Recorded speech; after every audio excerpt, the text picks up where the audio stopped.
Hello बच्चों, आज का हमारा टॉपिक है बेलन। बेलन क्या होता है, कैसे इसकी आकृति होती है। बेलन को इंग्लिश में कहते हैं सिलेंडर। बेलन की इंग्लिश होती है हमारी सिलेंडर। आज बेलन के बारे में हम जानेंगे। गणित का ही टॉपिक है कि बेलन क्या है, और क्योंकि हम रेगुलर जो पढ़ रहे हैं वो हम क्षेत्रफल पढ़ रहे हैं, और आज हम बेलन का क्षेत्रफल या इसे कहते हैं संपूर्ण पृष्ठ वो हम पढ़ेंगे। बेलन कैसी आकृति होती है? बेलन कुछ इस तरह की आकृति होती है।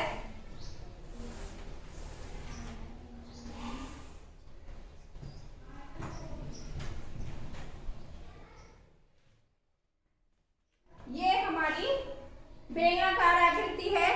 अगर इसका हम एग्जाम्पल देखें तो ये बोतल है। बोतल का ये जो हिस्सा है वो क्या है? बेलन है।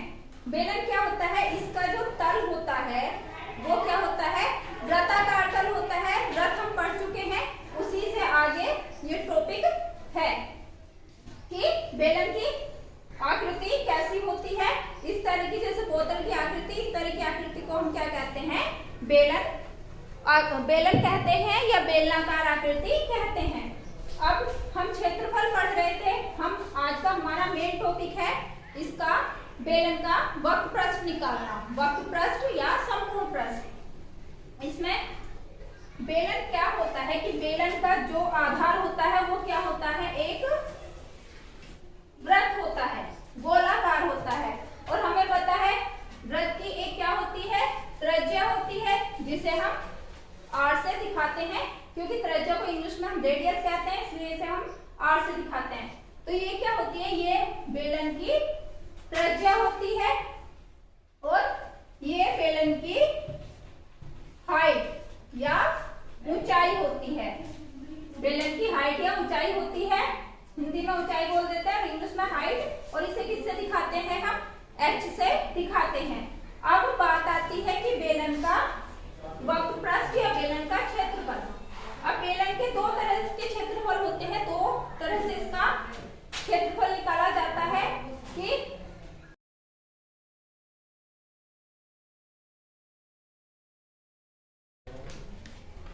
बेलन का दो तरह का क्षेत्रफल होता है। एक तो होता है बेलन का वक्र पृष्ठ, जैसे कि ये मैंने एक बेलनाकार इसका शेप बना ली, एक कागज से बेलनाकार इसकी शेप बना ली।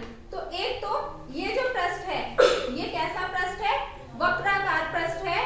तो ये जो इसका पृष्ठ होता है ये क्या होता है?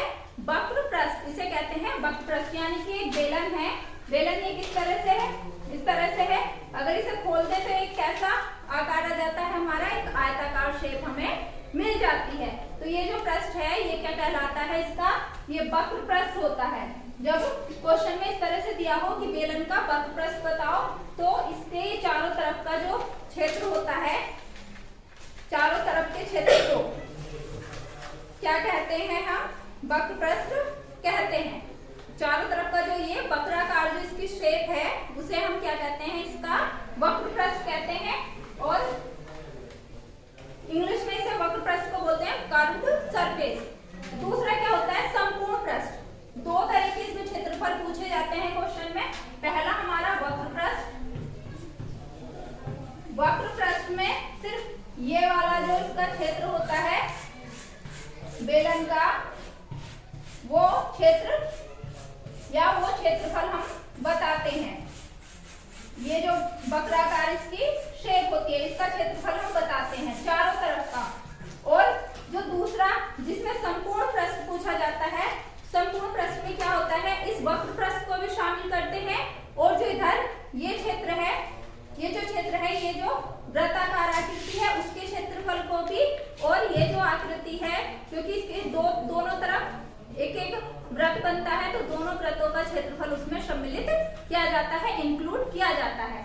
अब किस तरह से हम इसका क्षेत्रफल निकालते हैं ये चीज समझते हैं। हमने वृत्त पढ़ लिया था, वृत्त पढ़ लिया था। ये हमारा वृत्त है, और ये बेलन, हम किस तरह के बेलन की बात कर रहे हैं? ये हमारे पास खोखला बेलन है। खोखले बेलन, बेलन दो तरह के होते हैं, एक ठोस बेलन और एक खोखला बेलन। आज हम खोखले बेलन के बारे में पढ़ रहे हैं। तो ये क्या है हमारा, ये क्या है, ये हमारे पास वृत्त है और ये इसकी त्रिज्या क्या है, r है। जब इस वृत्त की त्रिज्या r है तो इसकी परिधि की नाप कितनी होती है, हमने पिछले वीडियो में पढ़ लिया है।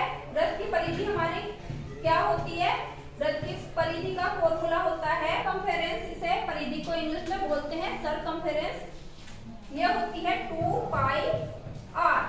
ये कितनी होती है, 2 पाई r। जहां पाई हमें पता है, पाई हमारा एक कांस्टेंट है, पाई, और पाई की वैल्यू होती है 22/7। तो इसकी परिधि कितनी है, वो 2 पाई r होती है।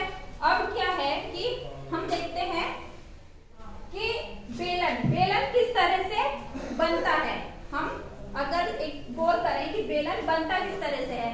बेलन क्या है कि हम अगर इसे एनालाइज करें, इसे ऑब्जर्व करें, तो बेलन क्या है कि बेलन हम देखेंगे, ये मेरे पास एक चूड़ी है यानी कि एक वृत्त है, और क्या है कि हम अगर वृत्त के ऊपर वृत्त रखते चले जाएं तो ये क्या बना लेते हैं, एक बेलन बना लेते हैं। ये क्या बना लेते हैं, ये मेरे पास 2 ही चूड़ियां हैं, अगर इसके ऊपर हम और चूड़ी रखते चले जाएं इसी आकृति की, तो ये क्या बना लेंगी, एक बेलन बना लेंगी, एक बेलनाकार आकार में आ जाएंगी।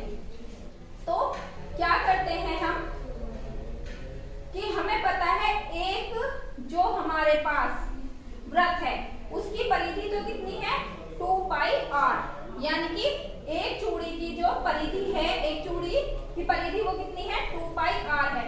अब इसी तरह से अगर हम h ऊंचाई तक लगातार चूड़ी के ऊपर चूड़ी या वृत्त के ऊपर वृत्त रखते चले जाएं तो ये क्या बन जाएगा, बेलन बन जाएगा। यानी कि जब 2 चूड़ियों का एक बेलन बनाया गया तो उनका जो क्षेत्रफल आएगा हम उसे कैसे निकाल सकते हैं, 2 पाई r प्लस 2 पाई r करके हम उसे निकाल सकते हैं, क्योंकि एक वृत्त की परिधि प्लस दूसरे वृत्त की परिधि ऊपर नीचे जब हम रखेंगे तो क्षेत्रफल आ जाएगा किसका, 2 वृत्तों का।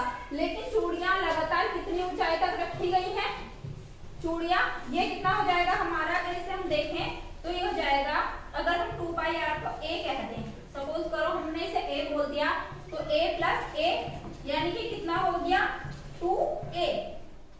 जब 2 चूड़ी सिर्फ 2 वृत्त ऊपर नीचे रखे गए तो एरिया क्षेत्रफल कितना हो गया, 2a। इस तरह से कितने वृत्त ऊपर नीचे रखे गए, h वृत्त, यानी कि h ऊंचाई तक वृत्त को रखा गया। तो हमें ये 2 पाई r प्लस 2 पाई r प्लस 2 पाई r कितनी बार जोड़ना पड़ेगा, h बार तक जोड़ना पड़ेगा। यानी कि 2 जोड़े थे तो 2, और जब h जोड़ेंगे तो ये कितना हो जाएगा, अगर h बार तक जोड़ेंगे तो वो कितना हो जाएगा, h इंटू a। और a की वैल्यू हमने कितनी रख रखी है, वो है 2 पाई r। a की वैल्यू 2 पाई r है, तो ये हो जाएगा हमारा h इंटू 2 पाई r, या इसे दूसरे तरीके से हम क्या लिख सकते हैं, 2 पाई r h। तो ये हो गया हमारा फॉर्मूला, ये हमारा फॉर्मूला है। इसे हम डायरेक्ट याद कर सकते हैं, लेकिन ये कैसे निकल के आता है ये मैंने इसमें समझा दिया कि इसे कैसे निकालते हैं, ये फॉर्मूला बनता कैसे है। तो जो सिलेंडर होता है उसका वक्र पृष्ठ कितना होता है, उसका वक्र पृष्ठ होता है 2 पाई r h, जहां r क्या है, r बेलन की त्रिज्या है और h जो है वो बेलन की ऊंचाई है। ऊंचाई यानी कि जो दोनों वृत्ताकार जो आधार हैं बेलन के, उनके केंद्रों के बीच की दूरी, इसे क्या कहते हैं हम, बेलन की ऊंचाई। तो पहला फॉर्मूला हमारा आ गया बेलन का वक्र पृष्ठ। अब बेलन का वक्र पृष्ठ हम लिख लेंगे, डायरेक्ट लिख लेंगे हम बेलन का वक्र पृष्ठ। बेलन का वक्र पृष्ठ हो गया हमारा 2 पाई r h। ये याद रखना है हमें फॉर्मूले के रूप में, हमें हर बार इसे जनरेट नहीं करना, हर बार इसे बनाना नहीं है, बल्कि क्वेश्चन में हम सिर्फ r देखेंगे और h देखेंगे और क्वेश्चन को सोल्व कर देंगे। अब ये बेलन की कर्व सरफेस है और यानी कि वक्र पृष्ठ है, लेकिन बेलन का संपूर्ण पृष्ठ क्या होता है, 2 तरह के प्रश्न इसमें पूछते हैं। बेलन का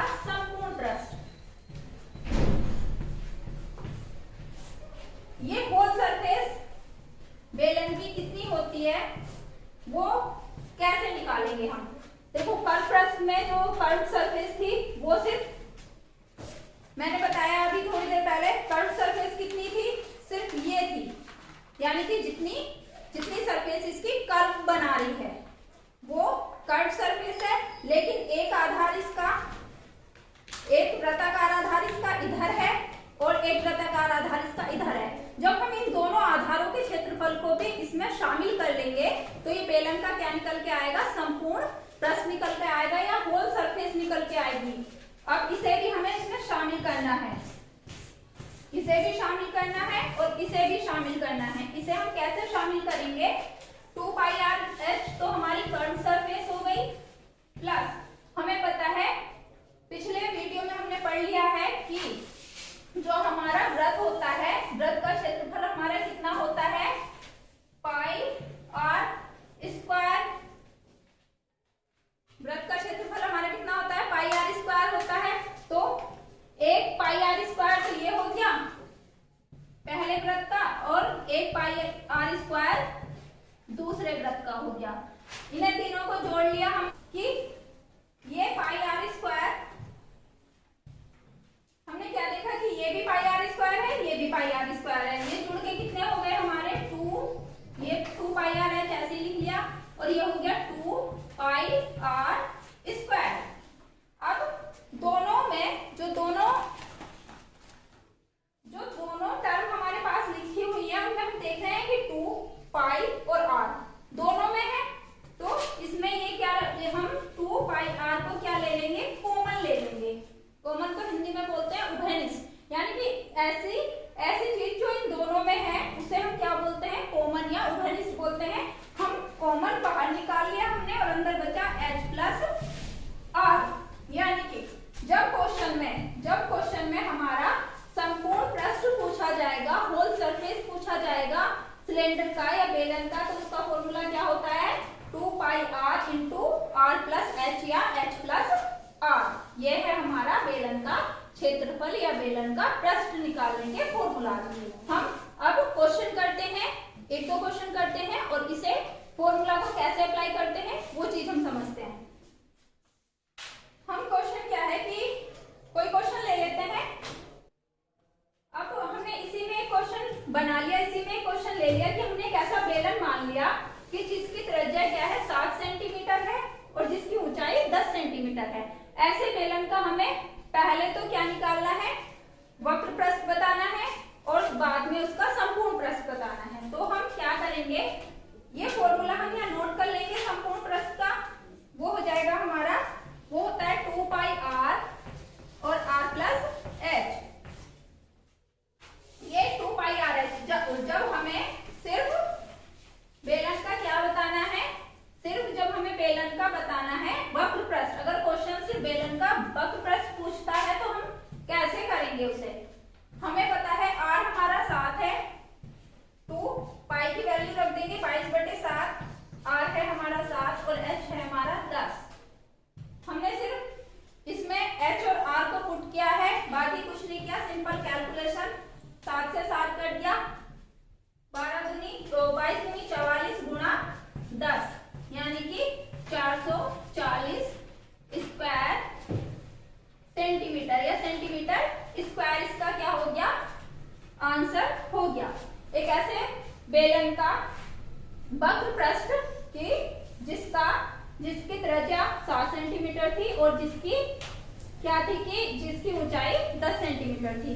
एक और क्वेश्चन खुद से बनाते हैं। और अभी ये सिर्फ अभी हमने क्या निकाला, ये सिर्फ हमने निकाला वक्र पृष्ठ। अब हमने वक्र पृष्ठ तो निकाल लिया, लेकिन जब हमने संपूर्ण पृष्ठ निकालना है तो हम क्या करेंगे, संपूर्ण पृष्ठ का फॉर्मूला हमारा होता है 2πr × r+h।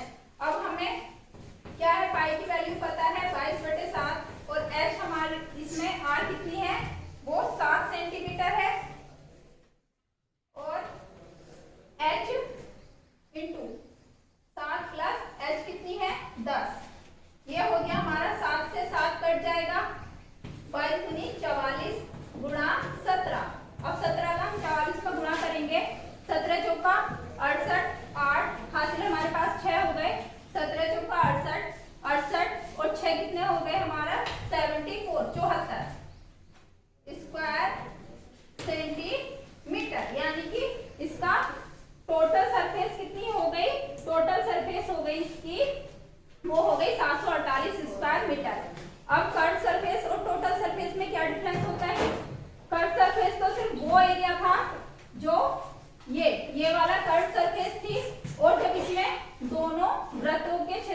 भी शामिल कर दिए गए तो वो हमारी क्या आ गई, टोटल सरफेस आ गई।